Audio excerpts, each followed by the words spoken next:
The conference room smelled like industrial cleaner and betrayal. Warren Foster slid the termination papers across the table without meeting my eyes. "We're going in a different direction, Claire," he said, adjusting his tie.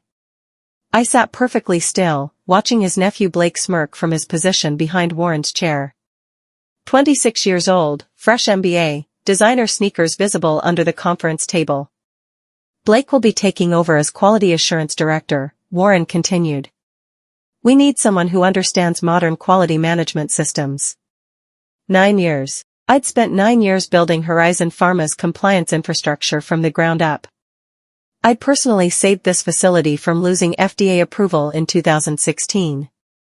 Every protocol, every validation framework, every CAPA investigation system, I'd designed them all. My name is Dr. Claire Dawson, 41 years old, and I've dedicated my entire career to pharmaceutical quality assurance. I have a PhD in pharmaceutical sciences, 9 years at this facility, and certifications most people in this room have never heard of. The systems keeping this company compliant, the ones preventing patient deaths and federal shutdowns, I built every single one of them. "Legacy processes need modernizing," Warren said, like he was reading from a script.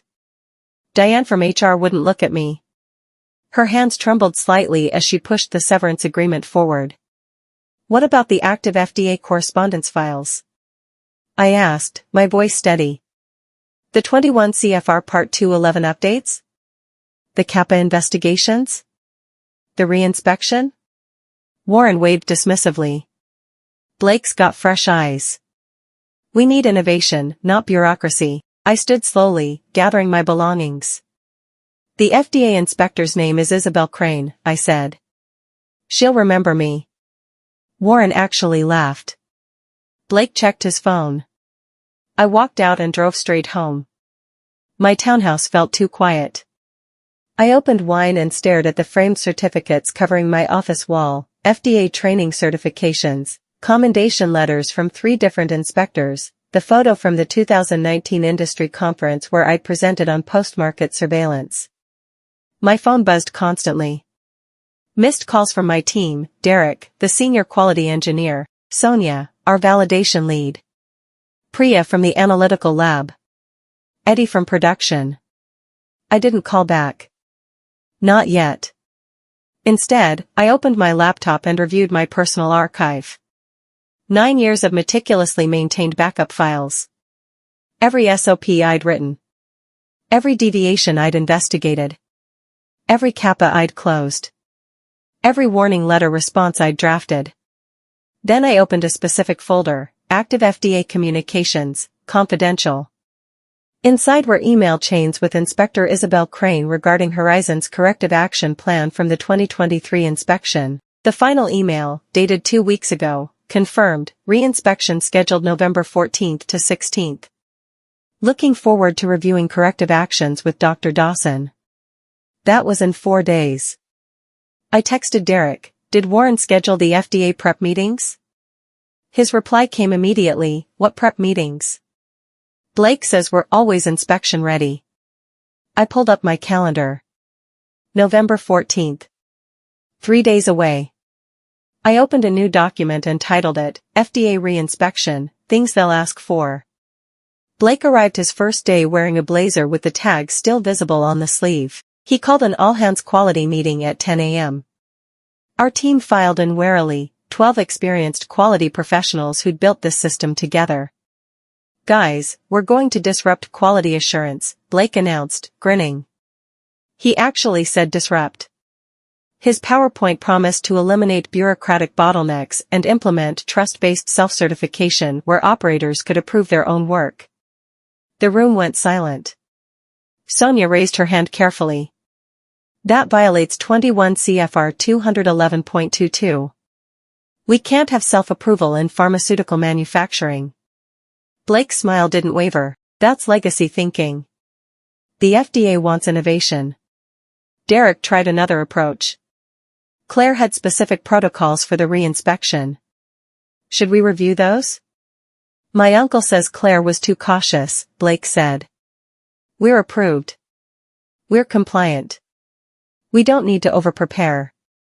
Someone asked about the CAPA backlog, 15 open investigations requiring closure before inspection. Blake shrugged. Just close them. If the problem hasn't killed anyone, it's not a real problem. After the meeting, Sonia pulled Derek aside in the hallway. He just told us to falsify CAPA closures. That's fraud. Derek checked his phone. Claire hasn't answered anyone. Should we warn her what's happening? We need to warn the FDA. Day 2 under Blake brought the first real crisis. Eddie called from the production floor, voice tight with panic. We have a temperature deviation in the stability chamber. 6 degrees above spec for 11 hours. Standard protocol required immediate investigation and impact assessment. Document everything. Blake's response via Slack, just adjust it back. No big deal. Eddie called Derek immediately. I can't just adjust it. Those samples are biologics undergoing shelf-life testing. Some are for FDA submission. Derek found Blake in his office. We need a formal investigation. Temperature-sensitive products. Did the product melt? Blake interrupted. It's an injectable biologic. Temperature control is critical. Close the deviation. Mark it no impact. Move on. Derek didn't close it. He documented everything and forwarded it to his personal email. That afternoon, Priya from the analytical lab brought Blake test results. An entire batch of tablets failing dissolution testing. We need to put the batch on hold, Priya explained. Investigate and retest per protocol. Blake looked at the numbers. Run it again. Outliers happen. This isn't an outlier. The entire batch is failing systematically. Then something's wrong with your method. Validate your equipment. Priya stared at him. Our equipment is validated. The batch is failing because. I said retest it. That night, 4 of us met in the parking lot. Sonia whispered, he's going to get us shut down. Derek nodded grimly. He's going to get us arrested. Priya pulled out her phone. I'm calling Claire. This is insane. My phone rang at 8:47 p.m. Priya's name on the screen. Claire, I'm sorry to bother you, but we need help. Blake is telling us to falsify data. I grabbed a notepad. Tell me everything. She explained it all, the temperature deviation, the dissolution failures, the CAPA closures, the self-certification system. When she finished, I was quiet for a long moment. Priya, the FDA inspection is in 2 days. Her voice cracked. We know. Blake doesn't seem to care. He says we're always compliant. Has he reviewed the inspection prep files I left? What files? My stomach dropped. On the shared drive. FDA reinspection November 2024. It has the entire prep plan, mock audit findings, documentation checklist, Isabel's focus areas from last inspection. I heard typing. Then silence. Claire. Blake deleted it. The entire folder. Permanently deleted 3 days ago. I closed my eyes. Listen carefully. Do not falsify any records. Document everything Blake tells you to do in writing. If he gives verbal orders, send confirmation emails. CC yourself at personal addresses. Okay. And Priya? When the inspector asks for me, tell them I'm available. After hanging up, I opened my personal archive and began compiling a new document, FDA reinspection, critical findings Blake doesn't know about. Warren woke to an urgent email from Corporate Quality Oversight, FDA reinspection confirmed, November 14th to 16th, prep status? He forwarded it to Blake, handle this. Blake's reply, already handled. We're good. But Warren felt uneasy. He called Blake to his office. Have you reviewed the inspection preparation materials? Blake looked confused. What materials? Claire would have left prep files. Every FDA inspection requires preparation. Blake laughed. Uncle Warren, that's old school paranoia. We have batch records, certificates of analysis. What else do they need? They'll ask specific questions about kappas, deviations, changes since last inspection. Then we'll answer them. Warren tried again. Claire used to spend weeks preparing mock audits, reviewing every open item, coordinating with every department. Exactly. Weeks of wasted time. I'm implementing lean quality. Trust the system. Warren wanted to believe him. Blake was his nephew, his sister's kid, the one who'd bring fresh thinking to the company, but something felt wrong. That afternoon, Warren tried accessing the inspection prep files himself. Deleted. He called IT. Can you recover deleted files from the shared drive? Not after 48 hours. They're permanently purged. Warren sat at his desk, staring at his phone. My contact information glowed on the screen. His thumb hovered over the call button. Then he remembered the severance agreement, the NDA, the non-disparagement clause. He put the phone down. November 13th. One day before inspection, Derek compiled a list of critical open issues, 8 unresolved deviations, 15 open kappas, incomplete training records for 12 operators, missing validation data for equipment installed last month. He brought it to Blake's office. We need to address these before tomorrow. Blake barely looked up from his phone. Why? Because the FDA will ask about them. These are follow-up items from their last inspection. Blake sighed like Derek was wasting his time. Did you send them an agenda? Do they know what they're reviewing? That's not how FDA inspections work. They decide what to review. Okay, here's what we're going to do, Blake said, finally looking up. Anything not closed, mark it closed. Anything missing, we'll say it's in progress. They're going to audit every detail. That's their job. Blake stood. Derek, I need you to be a team player. My uncle brought me in to modernize this department. That means not being paralyzed by worst-case thinking. Close the items. Derek didn't move. I can't close them. They're not resolved.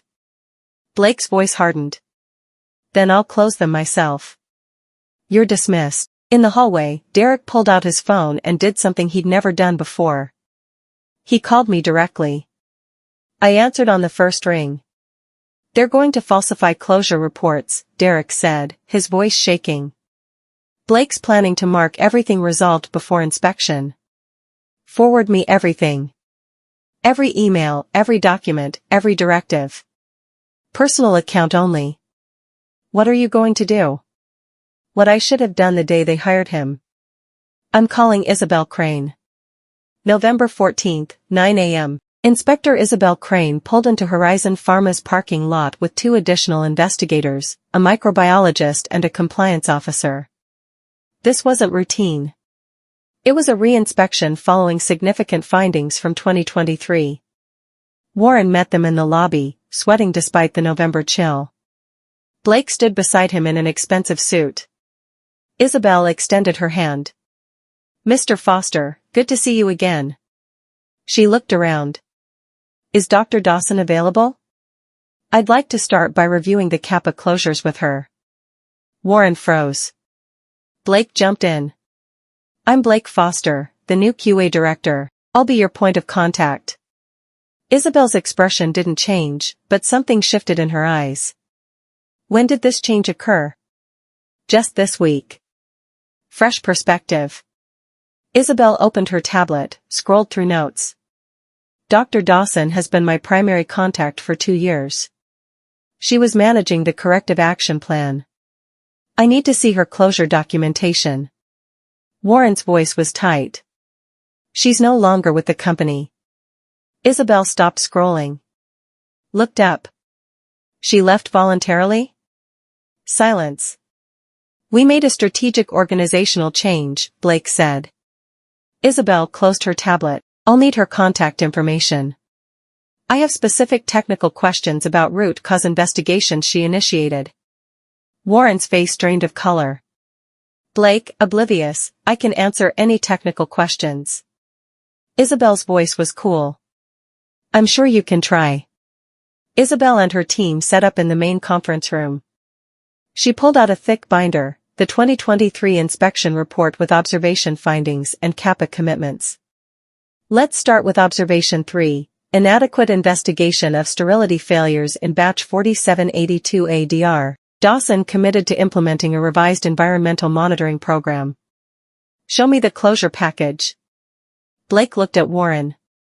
Warren looked at Blake. I'll have someone pull that, Blake said.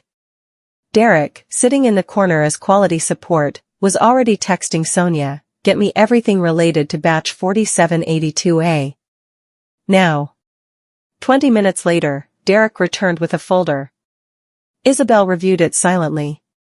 Her face hardened. This CAPA shows closure date of October 15th, but I don't see evidence of implementation. Where's the validation of the new monitoring program? Blake, it's validated. Show me the validation protocol, execution records, and approval signatures. Blake looked at Derek. Derek, quietly, we don't have completed validation for that program yet. Isabel made a note.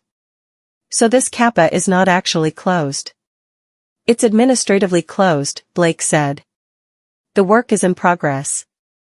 That's not how CAPA closure works. You can't close a corrective action before implementing the correction. She moved to the next item. Observation 5, inadequate deviation trending system. Show me the updated trending program and 6 months of trend reports. By noon, Isabel had identified 7 closed CAPAs that were actually incomplete. She closed her binder. I need to speak with Dr. Claire Dawson. Today. Do you have her contact information, or should I reach out through FDA channels? Warren and Blake retreated to Warren's office. The door slammed. What the hell is happening? Warren's composure was gone. She's being unreasonable. We have documentation. We have lies. Warren was shouting. Those CAPAs aren't closed. She knows it, they know it, and now we're on record lying to a federal inspector. Blake tried to defend himself. Claire left those incomplete. This is her mess. Warren stared at him. Claire left comprehensive prep files. You deleted them. They were outdated. They were the roadmap. Warren collapsed into his chair. She's asking for Claire. We have to give her Claire's contact. Why? Claire doesn't work here anymore. She has no obligation to help. Warren spoke quietly. Because if we don't provide it, Isabel will issue an official action indicated classification. Warning letter. Possible consent decree. I lose my job, and you. He didn't finish. Warren pulled out his phone and dialed my number. It rang. I answered. Hello, Warren. My voice was calm, professional, utterly neutral. Warren swallowed his pride. Claire, the FDA is here. Inspector Crane is asking for you. She wants to discuss CAPA closures. I know, she emailed me this morning. Warren's blood ran cold. What? Isabel and I have been corresponding for 2 years. She CC'd me on the reinspection notification. I've been expecting her call. Will you help us? Long pause. That depends, Warren. What exactly are you asking me to do? I let Warren sweat for 10 seconds before continuing. I'll speak with Isabel. But I need to be clear, I will not lie to a federal inspector. I will not falsify records. I will not help you cover up Blake's incompetence. Warren's desperation was audible. We're not asking you to lie, we just need you to explain the context. The context is you fired your QA director 1 week before a critical FDA reinspection and replaced her with your nephew who doesn't understand basic GMP regulations. That's the context. Warren winced. Claire, please. I made a mistake. Blake made mistakes. But we have 340 employees here. People with families. If the FDA shuts us down. You should have thought about that before you replaced me. Silence stretched between us. I softened my voice slightly. I'll speak with Isabel. I'll provide technical information about the kappas I managed. But I won't be doing it for you or Blake. I'll be doing it for Sonia, Derek, Priya, Eddie, everyone who's worked their ass off to keep this facility compliant while your nephew played director. Thank you. I'm not finished. If I'm going to salvage this inspection, I need something in writing, full access to all quality systems, authority to speak independently with the FDA without interference from Blake, and a consulting agreement at $500 per hour. Immediately. Warren didn't hesitate. Done. I'll have Diane draft it now. One more thing. Blake doesn't attend any meetings with the FDA. He's caused enough damage. Warren looked at Blake, who'd been listening on speaker, face turning red. Agreed. I'll be there in 90 minutes. I walked into Horizon Pharma at 11:47 a.m. dressed in my usual professional attire. Dark blazer, badge holder ready, laptop bag over my shoulder. The quality team saw me first. Sonia's eyes welled up. Derek exhaled like he'd been holding his breath for days. Priya mouthed thank you. I nodded and headed straight to the conference room where Isabel Crane was waiting. She stood, extending her hand. Dr. Dawson. Thank you for coming. We shook hands like the colleagues we were. Isabel didn't waste time. I need your assessment. What's the status of the corrective action plan? I pulled out my laptop, opened my files. Honest assessment? Of the 19 kappas committed in 2023, 14 are incomplete. 5 were properly closed before my termination. The remainder were marked closed administratively without evidence of implementation. Isabel made notes. Who made those closure decisions? Blake Foster. He closed them remotely on November 11th and 12th. 2 days before our inspection. Correct. Isabel leaned back. Walk me through observation 3. The sterility failure investigation. I spent the next hour walking Isabel through the technical details. Root cause analysis. Environmental monitoring gaps. Corrective actions I'd designed. Validation protocols I'd written but were never executed. I showed her my original files, time-stamped and signed. Isabel compared them to what Blake had submitted. The discrepancies were damning. She closed her laptop. I need to expand this inspection. I'm calling in additional investigators for a full systems audit. We'll be here through Friday. In the hallway, Warren overheard. He slumped against the wall. Blake, panicking, they can't do that. Can they? I walked past. They can. And they will. Day 2 of inspection. Isabel's team fanned out across the facility. One investigator went to production. Another to the analytical lab. Isabel focused on deviation management. She asked to see 6 months of deviation reports. Derek, relieved to work with someone competent, pulled the files. Isabel started reading. After 20 minutes, she flagged one. Temperature excursion in stability chamber, November 10th. This shows closure with no impact determination, but I don't see scientific justification. Derek hesitated. I spoke up from my position as technical consultant. That deviation was closed prematurely. The impact assessment wasn't completed. Who closed it? Derek, quietly, Blake Foster. Isabel flagged it. She found another. Dissolution failure, batch 8834B, November 11, closed as lab error without investigation. Show me the lab error investigation. There isn't one. Then this isn't closed. By lunch, Isabel had identified 11 deviations improperly closed in the past week. All by Blake. All between my termination and the inspection. Isabel requested a private conference room. Warren, Patricia Vance the site director, and I sat down. Isabel didn't soften it. We have a systemic problem. Your QA director has been falsifying closure records. Patricia, realizing the legal exposure, that's a criminal allegation. Yes. It is. Warren looked like he might be sick. Patricia turned to me. How bad is this? I didn't sugarcoat it. It's bad.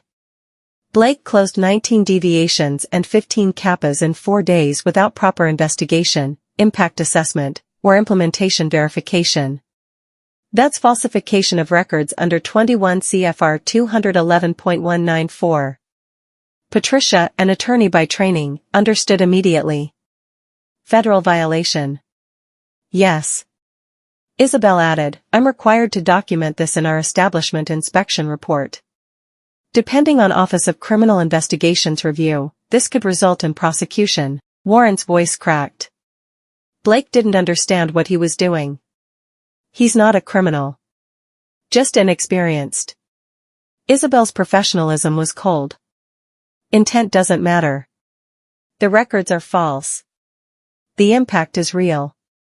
And the timing, immediately before a federal inspection, suggests consciousness of guilt. Patricia took control. Inspector Crane, will cooperate fully. Complete transparency. Isabel nodded. I'll need individual interviews with your quality team. Starting with people who received directives from Mr. Foster. Over the next 3 hours, Isabel interviewed Derek, Sonia, Priya, Eddie, and 4 others. Each one provided written statements. Emails. Slack messages. Voice memos. They'd documented everything. Blake's directive to just close them. His dismissal of scientific rigor. His pressure to falsify records. At 4:30 p.m. Isabel asked to speak with Blake Foster. Warren made the call. Blake, you need to come to the main conference room. Now. Blake, annoyed, I'm busy reviewing. Now, Blake. Blake walked into the conference room with misplaced confidence. He saw Isabel, her team, Patricia, Warren, and me. His smile faltered. Isabel, Mr. Foster, thank you for joining us. I have questions about specific records. She slid a printed deviation report across the table. Did you close this deviation on November 10th? Blake glanced at it. Yes. No impact to product quality. How did you determine no impact without completing a scientific assessment? The temperature variance was minimal. It was 6 degrees for 11 hours. Biologic products stored in that chamber require strict temperature control. Where's your stability data supporting a no-impact conclusion? Blake shifted uncomfortably. The product looked fine. Isabel's pen stopped moving. You made a product quality decision based on visual inspection of sealed vials? From the corner, I watched Blake realize he was in over his head. He tried to recover. We have protocols. Isabel cut him off. Show me the protocol that allows visual inspection to override stability requirements. Blake couldn't. You closed 15 kappas between November 11th and 13th, Isabel continued. That's 5 per day. Each kappa requires verification of implementation and effectiveness check. How did you verify implementation? I reviewed the files. You reviewed files for corrective actions that weren't implemented. That's not verification. That's falsification. Blake, panicking, turned to Warren. Uncle Warren, tell her this is standard practice. Tell her Claire did the same thing. I spoke calmly. I never did. And you deleted the files that would prove it. Blake's face went white. Isabel wasn't finished. She pulled out another document, the dissolution failure investigation. You attributed this batch failure to lab error without evidence. Show me the laboratory investigation. Blake stammered. The lab must have made a mistake. Dr. Chaudhary runs that lab. She's been here 12 years. She says you ordered her to retest until she got passing results. Is that accurate? I wanted to rule out testing variability. That's not what she says. Blake looked around the room. No one was helping him. Warren stared at the floor. Patricia took notes. I remained expressionless. Blake, desperate, this is unfair. I've been here 1 week. Claire left everything incomplete. I spoke for the first time during his interview. I left a comprehensive inspection prep file with every open item documented, remediation plans outlined, timelines established. You deleted it on November 7th at 3:42 p.m. That's not. I opened my laptop, turned it around. On screen, detailed log showing file deletion history, including Blake's user ID. I'd maintained IT access the entire time. Isabel made a note. Destruction of inspection preparation materials. Patricia stood abruptly. This interview is over. Blake, you're suspended effective immediately. Warren, my office. Now. As they filed out, Blake grabbed Warren's arm. You can't do this. Tell them it was a misunderstanding. Warren pulled away. You lied to a federal inspector. There's no misunderstanding. Day 3. Isabel's team expanded into full audit mode. They reviewed batch records, checked analytical data, examined environmental monitoring logs. Every system Blake had touched. In the microbiology lab, the FDA microbiologist found something alarming. Aseptic processing records for the past week showed incomplete documentation. Media fills performed without environmental monitoring. Sterility test results logged but not reviewed by a second person. Isabel asked to see the supervising microbiologist. A young technician named Nathan appeared, 24, recently hired. Where's your backup reviewer? Nathan, Blake said we could self-approve if we were confident in our results. For sterility testing? Nathan, realizing the problem, he said it would speed things up. Isabel documented it. In the warehouse, they found temperature monitoring data gaps. The automated system logged excursions, but no one investigated. The warehouse supervisor, Frank, explained, Blake told us not to write deviations for minor temperature blips. Said it was paperwork for nothing. Define minor. Anything under 4 hours. Your products have a 2-hour temperature excursion limit. I know. I told Blake. He said the limits were overly conservative.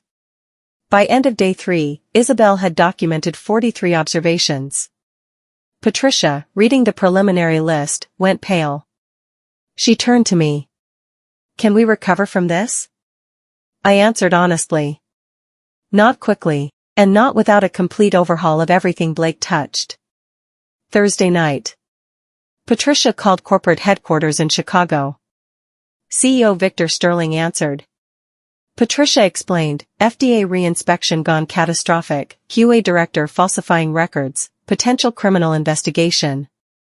Victor, former FDA attorney himself, understood immediately. How bad? Warning letter minimum. Possibly consent decree if they find more. The new QA director did this? The one Warren hired. His nephew. Silence. Then, I'm flying out tonight. Assemble the executive team. Friday morning, Victor arrived with the general counsel, VP of quality, and a crisis management consultant. They met with Isabel first. Victor, Inspector Crane, I want to be clear, we will cooperate fully. We will terminate anyone who engaged in falsification. We will remediate every deficiency. What do you need from us? Isabel appreciated the directness. Unrestricted access to all records, interviews with any staff member we request, written commitment to corrective action. Done. Then Victor met with Warren. It wasn't pleasant. Warren was suspended pending investigation. Blake was terminated for cause, escorted from the building by security. Victor turned to me. Dr. Dawson, would you consider returning? Not as consultant. As permanent director with full authority. I didn't answer immediately. I looked at Victor, at Patricia, at the team watching from the hallway. I'll need it in writing. And I'll need assurance that quality decisions won't be overridden by operations again. Victor, you'll report directly to me. Write your own org structure. I negotiated carefully. By Friday afternoon, I had a contract, QA director, $185,000 salary, up from my previous $138,000. Direct report to the CEO. Guaranteed budget for staff increases. Authority to halt production if quality was at risk. I signed. Isabel finished her inspection Friday at 5 p.m. She delivered preliminary findings in the closeout meeting, 43 observations, including 5 critical findings related to data integrity. You'll receive the official Form 483 within 15 days. I expect a comprehensive response within 15 business days of receipt. Victor nodded. You'll have it. Isabel turned to me. I'll need your contact information for the corrective action plan review. I provided it. After Isabel left, Victor addressed the assembled staff. We made serious mistakes. We prioritized cost savings over compliance. We ignored expertise in favor of inexperience. That ends today. Dr. Dawson has full authority to rebuild this quality system. Operations will support her, not the other way around. In the parking lot, Derek, Sonia, Priya, and Eddie found me. Sonia hugged me tightly. Derek, thank you for coming back. Thank you for documenting everything. You saved this place. That night, I drove home and opened my laptop. New folder, Horizon Pharma, Quality System Rebuild, November 2024. First item, replace every SOP Blake modified. Warren's suspension became termination within 2 weeks. Corporate investigators reviewed his role, hiring an unqualified relative, ignoring my warnings, pressuring my team. The board decided he was a liability. 6-month severance in exchange for a non-disparagement agreement. He signed. Blake faced worse. The Office of Criminal Investigations opened a case. Federal prosecutors reviewed the evidence, falsified records, obstruction of an FDA inspection, false statements to federal officials. In January, Blake was indicted on 3 counts of introducing misbranded drugs into interstate commerce and 1 count of making false statements to federal investigators. His parents hired a white-collar defense attorney for $75,000.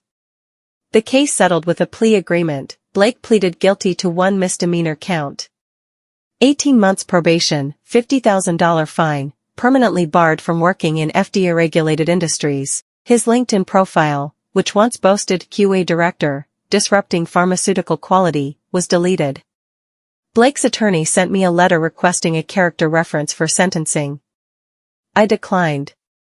Instead, I wrote a victim impact statement on behalf of the quality team Blake endangered. The judge read it aloud during sentencing. I spent the next 6 months rebuilding. I hired 2 additional QA managers. Promoted Sonia to senior validation lead. Gave Derek oversight of deviation management. I rewrote 37 SOPs. Implemented a new electronic quality management system. Established monthly training for all staff. In March, the FDA warning letter arrived. It was harsh: critical findings in data integrity, inadequate investigations, failure to maintain proper CAPA systems. But there was a note acknowledging recent management changes and commitment to corrective action. I drafted our response. 187 pages, root cause analysis for each observation, corrective actions with timelines, preventive actions, evidence of implementation. Organizational charts showing the new quality structure. Training records. Updated SOPs. I sent it to Isabel personally with a cover letter. Inspector Crane, please find our comprehensive response. I'm available for any technical discussions. Isabel responded within a week. Dr. Dawson, this is the most thorough FDA response I've reviewed in 15 years. I'll be forwarding it to the district office with a recommendation for re-inspection in Q3. In July, Isabel returned for re-inspection. This time everything was different. Systems worked. Documentation was complete. Staff were competent. After 3 days, Isabel delivered her findings, 0 observations. Congratulations, Dr. Dawson. You built a world-class quality system. Word spread through the pharmaceutical industry. The story of Horizon Pharma's near shutdown and dramatic recovery became a cautionary tale at conferences. I was invited to present at the Parenteral Drug Association annual meeting. My presentation, Quality Leadership During Crisis, Lessons from an FDA Warning Letter. The room was packed. I didn't sugarcoat anything. I discussed Warren's failure, Blake's incompetence, the team's courage in documenting everything. Quality isn't bureaucracy, I emphasized. It's protection. For patients, for employees, for companies. The moment you treat it as optional, you've lost. The presentation went viral in industry circles. Other companies reached out. Would you consult for us? Recruiters called. We have a VP of quality position. I declined most offers. I was rebuilding something at Horizon that mattered. But I accepted one, adjunct professor position at Rutgers, teaching pharmaceutical quality management. I wanted to train the next generation to understand what Blake never did. In my first class, I presented a case study. A QA director is fired 1 week before an FDA inspection and replaced with an inexperienced relative. What happens next? A student raised their hand. That's a lawsuit waiting to happen. I smiled. Actually, it's a federal criminal case. Let me tell you about reality. Warren didn't disappear quietly. After termination, he tried reinventing himself as a consultant. LinkedIn updates, Pharmaceutical Operations Executive, available for strategic consulting. He reached out to his network. The responses were cold. Word had spread about the Horizon disaster. In April, Warren applied for a VP of Operations role at a mid-sized pharmaceutical company in Pennsylvania. He made it to the final interview. Then the hiring manager asked, "Can you explain the circumstances of your departure from Horizon Pharma?" Warren tried to spin it. Organizational restructuring, strategic differences. The hiring manager slid a printed article across the table. FDA warning letter cites data integrity failures at Horizon Pharma. Warren's name was mentioned. The interview ended shortly after. By summer, Warren was working as an operations manager at a medical device distributor. Smaller company, lower title, 40% pay cut. At a conference hotel lobby, he saw me. I was speaking at the conference. He approached hesitantly. "Claire." I turned, recognized him, waited. "I owe you an apology," Warren said. "Yes. You do." He struggled. "I was trying to save money." Blake seemed confident. "I didn't think. You didn't think I was important. Until I was gone." Warren nodded, defeated. "I'm sorry. I appreciate that, but the people you owe the real apology to are the team members who had to fix your mistakes." I walked away. Warren watched me go, then checked his phone. No messages. No opportunities. Just consequences. 2 years later, Horizon Pharma thrived. Under my leadership, we'd passed 4 consecutive FDA inspections with 0 observations. Employee retention in quality was 97%, highest in the company. We'd launched 3 new products, all approved on first submission. The quality team grew from 12 to 22 people. Turnover across the company dropped because people wanted to work at a place with strong leadership. I was promoted to VP of Quality and Regulatory Affairs, overseeing quality for all 3 Horizon facilities. My first major initiative, enterprise-wide quality culture training. I taught it myself. Hundreds of employees cycled through my sessions. The feedback was universal. She actually knows what she's talking about. In one session, a new operations manager challenged me. "Isn't quality just about following SOPs?" I smiled. Quality is about understanding why the SOPs exist. Anyone can follow instructions. A quality professional understands the science, the regulations, the risks. That's the difference between compliance and excellence. The FDA used Horizon as a model facility for training new investigators. Isabel brought new inspectors to observe. This is what a well-managed pharmaceutical facility looks like. During one training visit, a new inspector asked me, "How did you build this culture?" I glanced at Isabel, who knew the full story. I almost lost it. And I learned you can't rebuild something you took for granted. You have to protect it every day. 3 years after my firing, I received an email from a former colleague at another company. Claire, we have a situation. Our QA director just quit suddenly. Leadership is panicking. Do you know anyone who could help? I smiled and forwarded it to Derek. You ready? Derek, now a senior QA manager with his own team, responded, Are you recommending me? I'm recommending you lead the consulting project. I'll support you. But this is your show.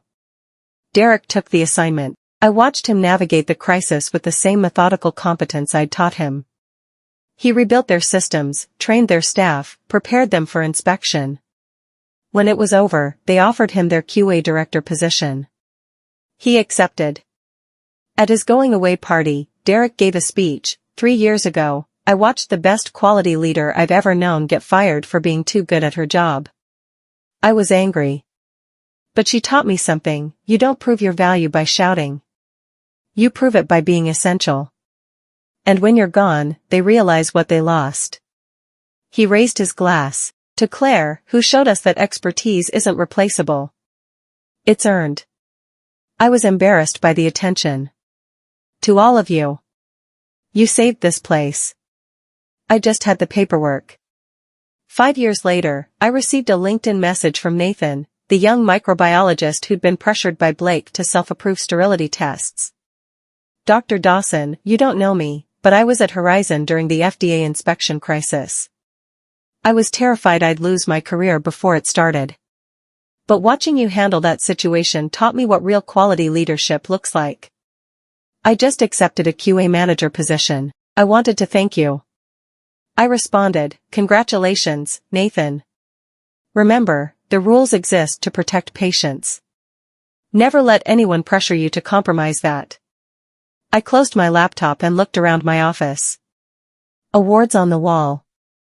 Photos of my team. A framed copy of the FDA Zero Observation Inspection Report. My phone buzzed. Text from Sonia, new hire starting Monday. She reminds me of you, quiet, competent, doesn't suffer fools. I smiled. The cycle continues. Competence recognizes competence. Expertise teaches expertise, and somewhere, in conference rooms across the pharmaceutical industry, people tell the story of the QA director who was fired for being too good at her job, and came back to save the company that tried to replace her. If you made it this far, thank you for staying with my story. Have you ever had to fight for what was rightfully yours? Have you ever discovered that someone you trusted was working against you, plotting in the shadows? Drop your story in the comments. I read every single one, and your experiences matter. And if this resonated with you, if you've ever felt erased by the people closest to you, please share this with someone who needs to hear it.